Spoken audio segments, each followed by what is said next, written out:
Welcome back, casual gardeners. Trees are not as comfortable to lean against as they look. And the topic of this video is it's okay to take a break.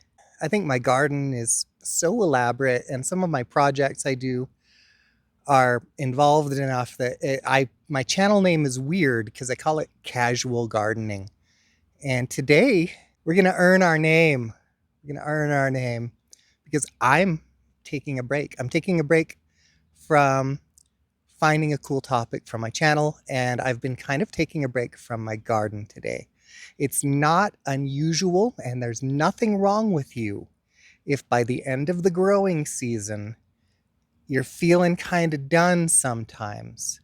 You've been going and going since the spring, and if your garden's like mine, you're looking forward to a laundry list of things you're still hoping to get done before the snow comes. And personally, this time of year, I hit a point where I'm just kind of done for a bit. And I can see how, if you're a gardener, and if you're watching this, you probably are, when you hit that moment, it might make you feel bad.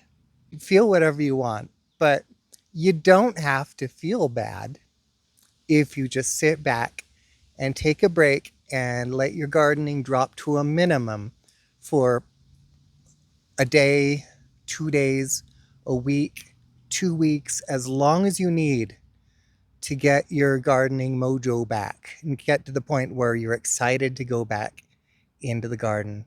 The weeds will still be there.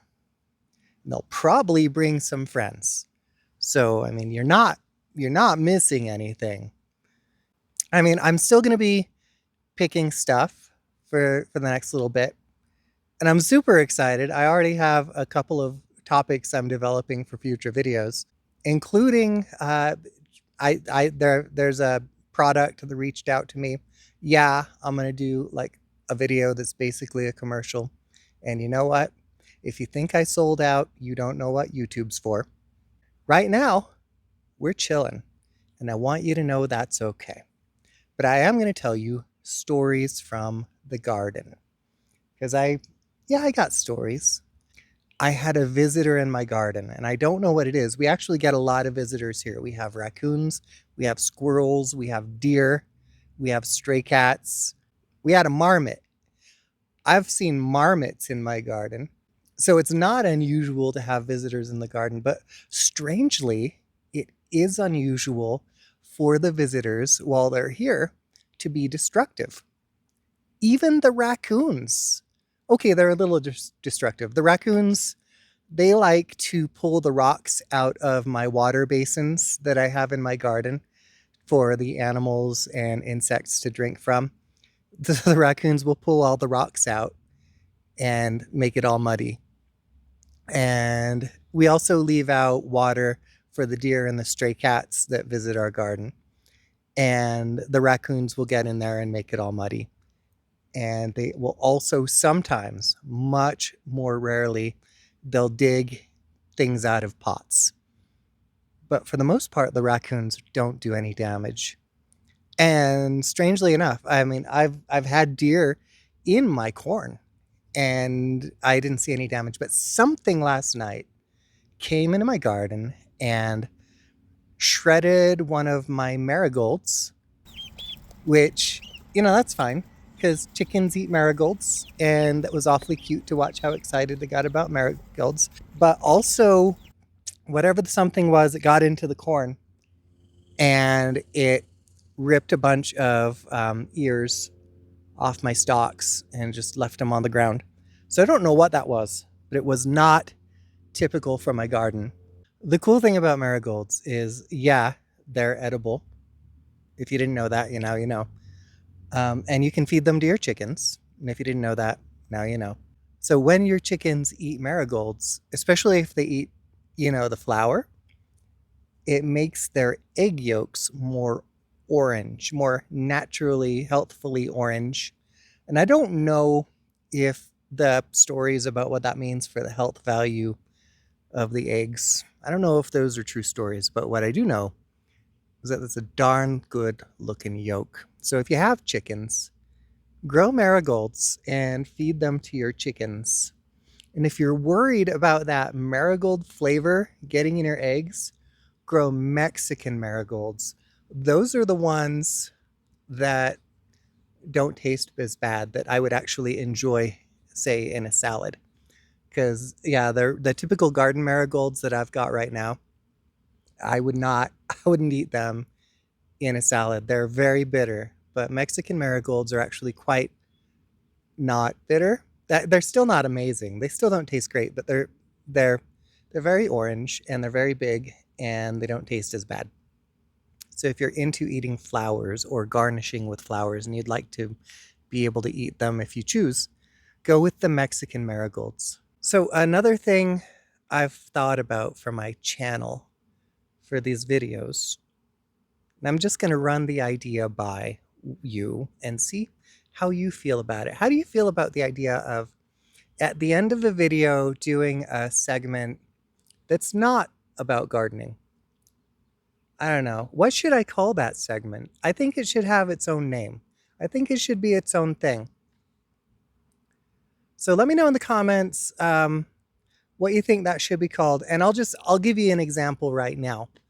Like, I was thinking today about how ageist I've been, especially when I was younger. I've managed to let go of a lot of that now that I am actually aging. I survived to be 50. I managed to not die despite all my bad decisions.